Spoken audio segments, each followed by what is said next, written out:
Springbok of South Africa. Speed, spirit, and survival in the wild. As the Kalahari bakes under a merciless sun, the Springbok's greatest test begins.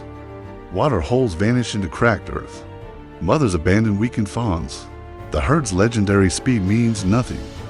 When there's nowhere left to run, this is survival stripped bare, where alliances fracture, predators grow desperate, and every dawn brings a terrible choice. Share the last drops or let your kin die. The drought doesn't just reveal the Springbok's limits, it exposes the raw truth of the wild. Who will endure when the felt turns to dust? The answer changes everything. Subscribe now on Mr. Africa. Chapter 1: Habitat and Distribution. The Springbok, scientifically classified as Antidorcas marsupialis, is a quintessential inhabitant of southern Africa. It is native and primarily found in the dry, open and often challenging landscapes of South Africa, Namibia, Botswana, and Angola. Its scientific name, Antidorcas marsupialis, refers to the dorsal pouch it possesses, which becomes evident during its famous pronking display, a feature unique among antelopes. Within South Africa itself, the largest and most robust populations of Springbok are concentrated in the vast, open expanses of the Free State, Northern Cape Northwest, and the rugged Karoo regions. These areas provide the specific environmental conditions necessary for their survival and thriving. The Springbok's preferred habitat is characterized by expansive open plains, dry grasslands, and semi-desert areas, making iconic landscapes such as the Kalahari Desert and the Nama carry their natural strongholds. These are regions defined by their extreme conditions and sparse vegetation, where only the most adapted species can survive. A remarkable testament to their resilience, Springboks are one of the few antelope species in Africa that do not rely heavily on permanent water sources. This crucial adaptation allows them to inhabit incredibly arid regions where other large herbivores simply cannot survive. Instead, they possess an extraordinary ability to extract almost all the moisture they need directly from the succulent plants, shrubs, and grasses they consume. This physiological adaptation means they can go for extended periods, sometimes months, without a single sip of water, a critical advantage in the perpetually dry environments they call home. They often graze in the early morning when dew is still present on the vegetation, further supplementing their water intake. Historically, the sheer abundance of Springbok led to one of the most astonishing natural phenomena ever witnessed. The trek buck and these were massive, almost unfathomable migrations, where hundreds of thousands, sometimes even millions of Springboks would move in mass across the Karoo during periods of severe drought. These epic journeys, driven by an instinctive search for greener pastures and water, were described by early explorers and settlers as living carpets stretching for kilometers, a spectacle of nature unrivaled in its scale. While such vast migrations are no longer common due to fencing and habitat fragmentation, they remain a powerful reminder of the Springbok's historical prevalence and their profound connection to the unpredictable rhythms of the South African landscape. Chapter Built for Speed.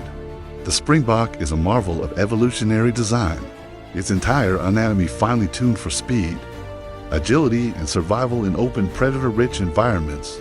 They are classified as medium-sized antelopes, with adults typically weighing between 30 and 48 kg and standing a graceful 70 to 90 cm at the shoulder. This compact muscular build belies their immense power and incredible athletic capabilities. One of their most striking features is their horns. Both male and female Springbok possess these distinctive, ringed and elegantly lyre-shaped horns. However, the male's horns are characteristically thicker at the base and notably longer, reaching up to 40 cm in length, making them useful in territorial disputes and for attracting mates. The female's horns are more slender and slightly shorter, but equally beautiful. These horns are permanent structures, growing throughout the animal's life. Their short, sleek coats are designed for both camouflage and thermal regulation. They boast a beautiful reddish-tan color across their backs and flanks, providing excellent camouflage against the sun, baked earth, and dry grasses of the veldt. This warm, Copper color contrasts sharply with the pristine white underbelly separated by a distinctive dark, chocolate, brown stripe that runs prominently along their sides. From the front leg to the rump, this lateral stripe is a key identifying feature, unique to the Springbok among antelopes. Beyond aesthetics, their white rumps are a crucial component of their unique and iconic behavior known as pranking, a display we will delve into in detail. This white patch extends up their back into a dorsal fan of long, stiff white hairs that can be raised at will. The Springbok is unequivocally built for bursts of incredible speed. They possess a remarkable ability to accelerate rapidly, reaching speeds up to an astonishing 88 kilometers per hour, 55 miles per hour. This makes them one of the fastest antelopes in Africa, a vital asset that allows them to often outpace even the swiftest of predators.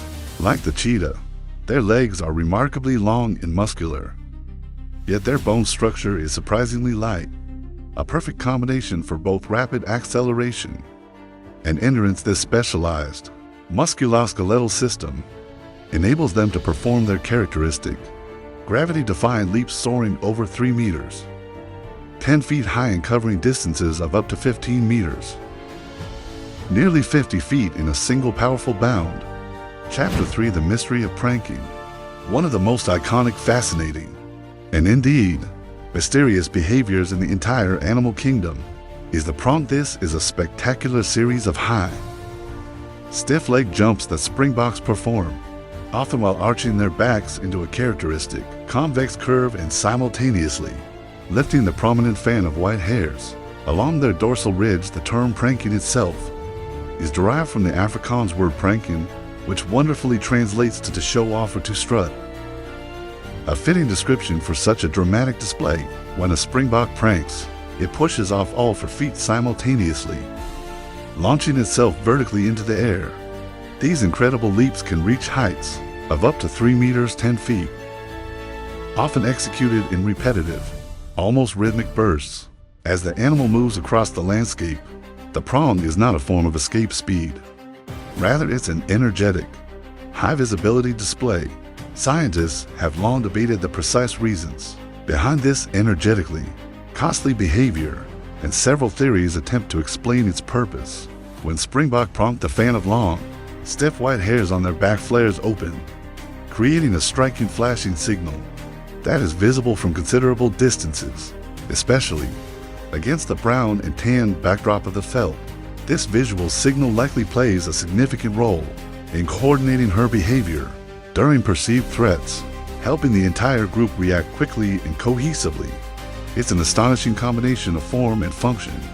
This unique behavior is not only highly functional for survival, but also utterly mesmerizing to observe, so much so that it has transcended its biological purpose to become a powerful cultural symbol of agility, grace, and athletic prowess.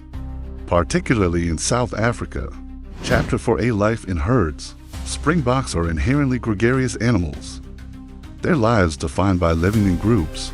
Their social structure is remarkably flexible and dynamic, adapting to the season, resource availability, and the presence of predators. They can be found in herds ranging from small, intimate family groups of a few individuals to vast aggregations numbering in the hundreds, especially during the wetter seasons or in response to localized resource abundance.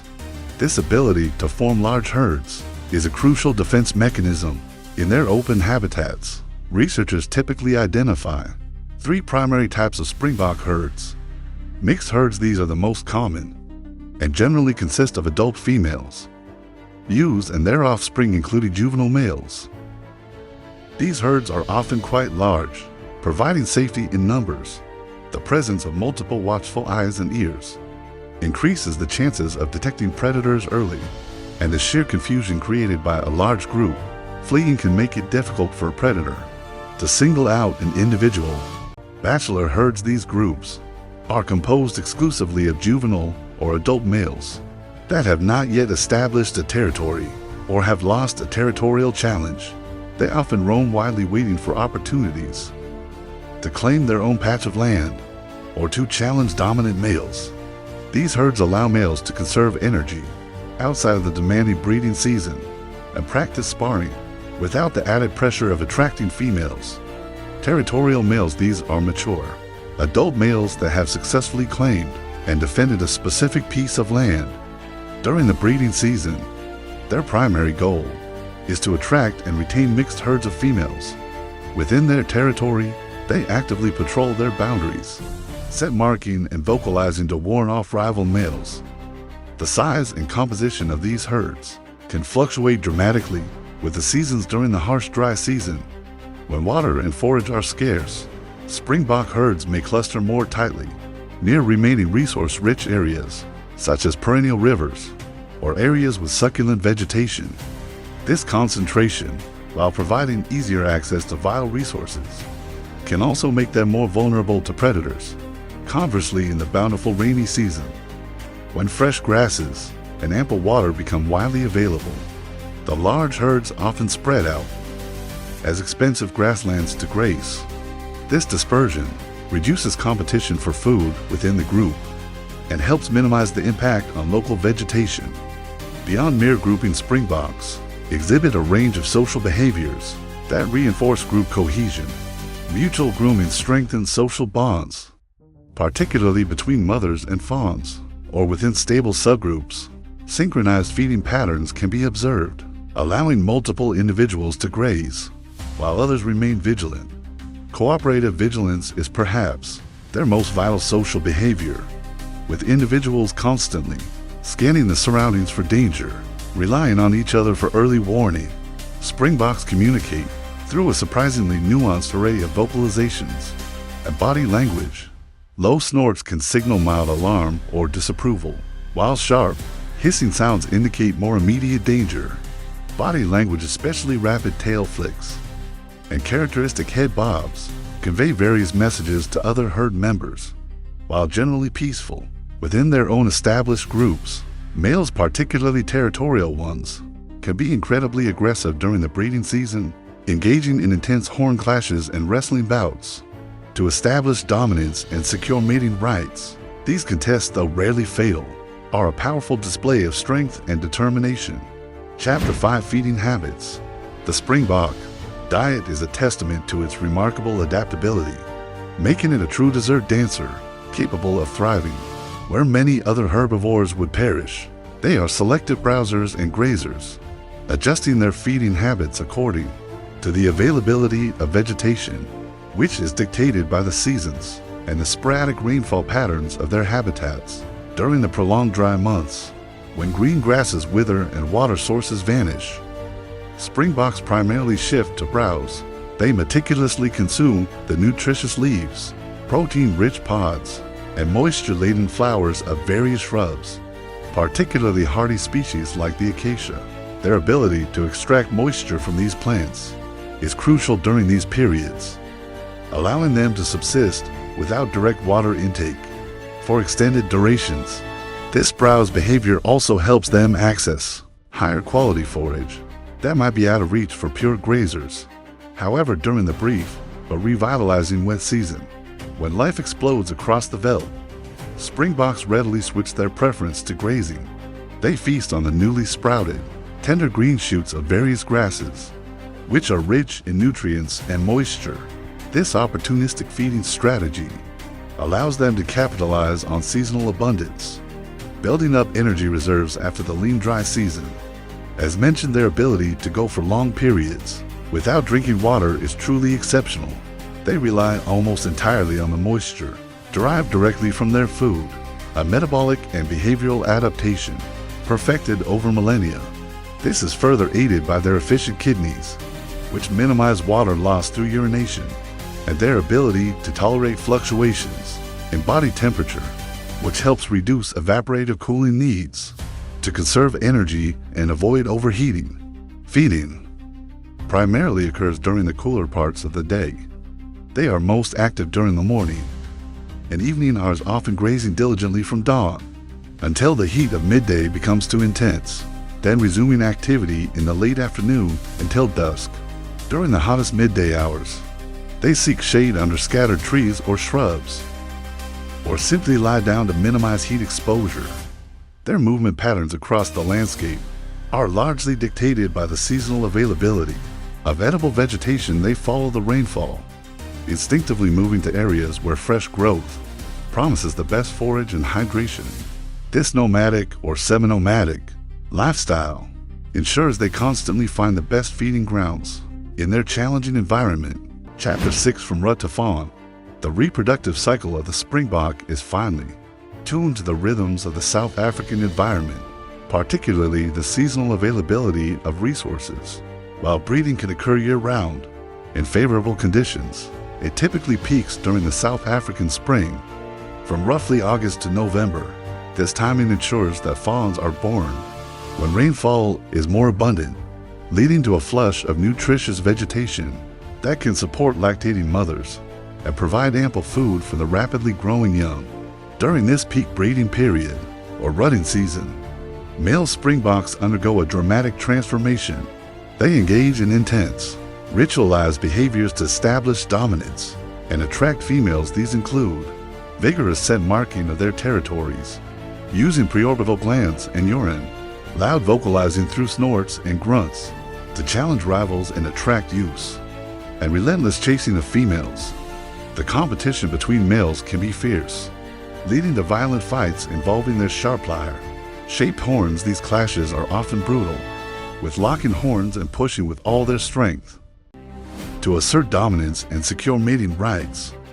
The most dominant males successfully herd females into their established territories, zealously guarding them from rival males. These territorial males will mate with any receptive female within their domain, forming temporary harems. Once mated, the gestation period for a Springbok lasts approximately 5 to 6 months. Typically, a single fawn is born, usually weighing around 3 to 5 kg. Although the birth of twins is a rare occurrence, this single fawn strategy is common among many antelope species, allowing the mother to dedicate all her resources to raising one strong, viable offspring in a challenging environment. When ready to give birth, the pregnant female will typically isolate herself from the main herd, seeking a secluded spot in dense grass or under shrub cover. This provides a crucial element of secrecy and protection for the vulnerable newborn. During its first few days of life, the fawn born with camouflage spots will lie hidden for the initial few days to weeks, minimizing its exposure to predators. During this time, the mother will graze nearby, often within sight, returning periodically to nurse her hidden offspring. This hiding strategy is a common anti-predator adaptation among many ungulates. Within approximately a week, sometimes sooner if danger is present, the fawn begins to follow its mother, cautiously joining the main herd. The safety in numbers offered by the larger group provides increased protection against the myriad predators that patrol the plains. Sexual maturity is typically reached at a relatively early age, around 12 to 18 months for both sexes, at which point they are capable of breeding, perpetuating the cycle of life. In the wild, Springboks can theoretically live up to 10 years, a respectable lifespan for an antelope. However, due to the constant threat of predation, the average lifespan of a Springbok in the wild is considerably shorter, often only a few years. This underscores the intense pressures they face daily and highlights the successful adaptations that allow them to survive in such a challenging ecosystem. Chapter 7, Natural Threats. The life of a Springbok is a constant, high-stakes dance with death. They navigate a perilous landscape where predators are ever present, making their speed and vigilance not just advantageous, but absolutely essential for survival. Springboks face a formidable gauntlet of natural threats across southern Africa. Against these myriad threats, Springboks have evolved an impressive suite of anti-predator strategies. Their incredible eyesight, combined with the collective vigilance of the herd, is their first line of defense, allowing them to detect threats early, often from a great distance. Across the open plains, multiple pairs of eyes and ears significantly increase the chances of spotting a lurking danger. The herd safety strategy is paramount. There is immense strength in numbers. A large cohesive group offers multiple benefits.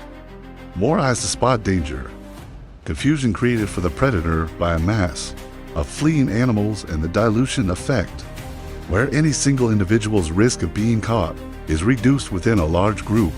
The combination of individual speed, collective vigilance, and synchronized group movement provides the best possible chance for survival in the relentless dance of predator and prey. On the South African veldt, Chapter 8: The Springbok Legacy. The Springbok is far more than just an antelope. It holds a profound and deeply ingrained status as the national animal of South Africa. Its graceful image is proudly emblazoned on the country's coat of arms, a symbol of national identity and sovereignty. It also features prominently on South African currency, from coins to banknotes, woven into the very fabric of daily life and national pride. Perhaps no other aspect of the Springbok legacy resonates as powerfully as its association with sport.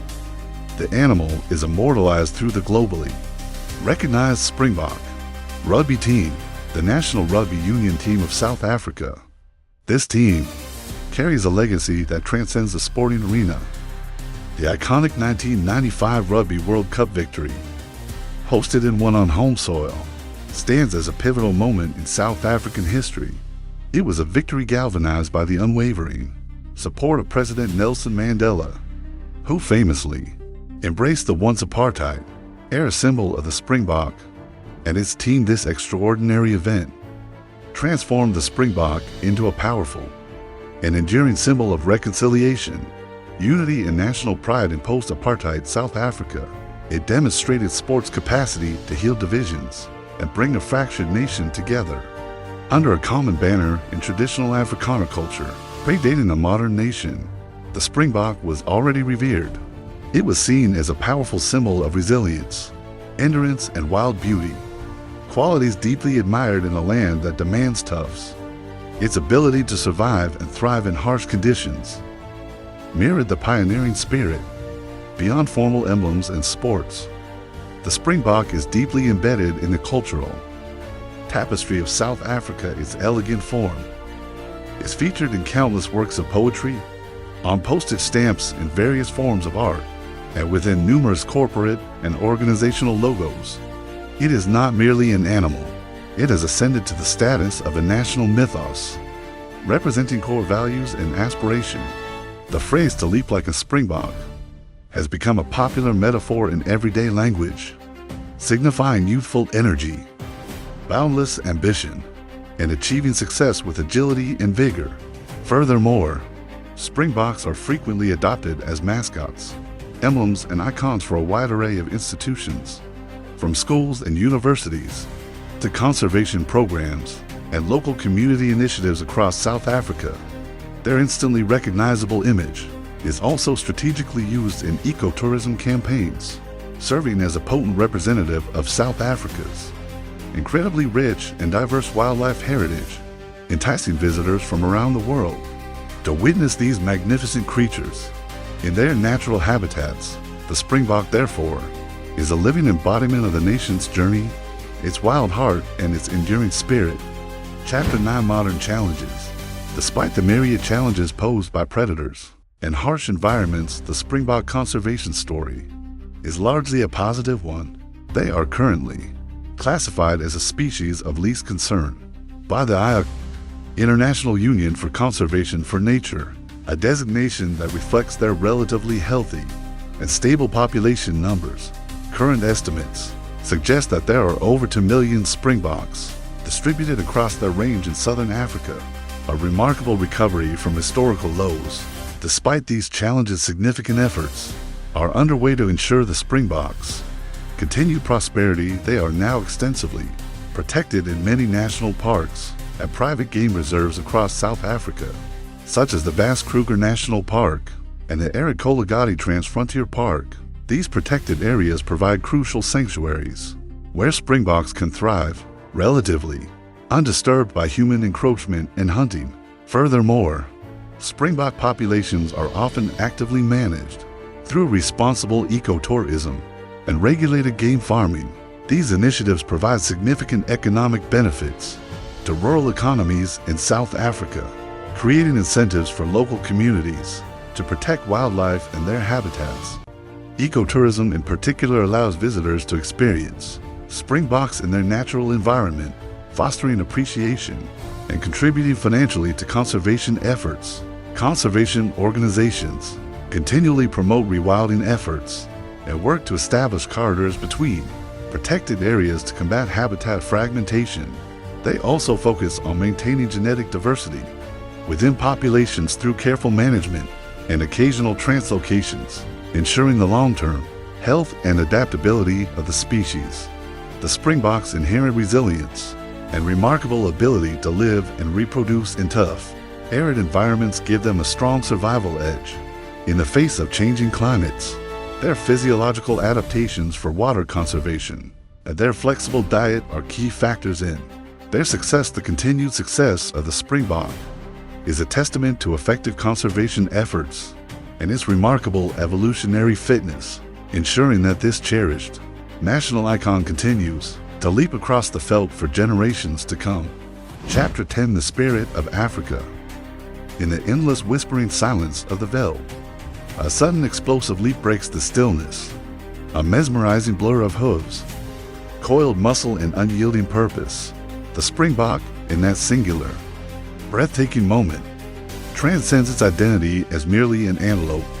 It transforms into a powerful metaphor, a metaphor for grace under immense pressure, for lightning speed, perfectly shaped by the relentless demands of survival, for a vast, ancient land that perpetually endures and thrives against all odds. The springbok, with its elegant form and astonishing behaviors, offers us profound lessons about adaptability, teaching us how life can flourish even in the most challenging conditions. It embodies elegance in motion, a living ballet across the plains, and it reminds us of the quiet, yet formidable strength of the wild, a strength born of resilience, vigilance, and community. As the last springbok staggers from the poisoned water hole, the real danger reveals itself. Not drought, not hunger, but them the shadows moving through the dying grass, the golden eyes watching from the kopje. When the pride finally strikes, it won't be a hunt, it will be a massacre. Next time on Mr. Africa Blood Moon, where the rules of survival are written in claws, and desperation the veldt remembers.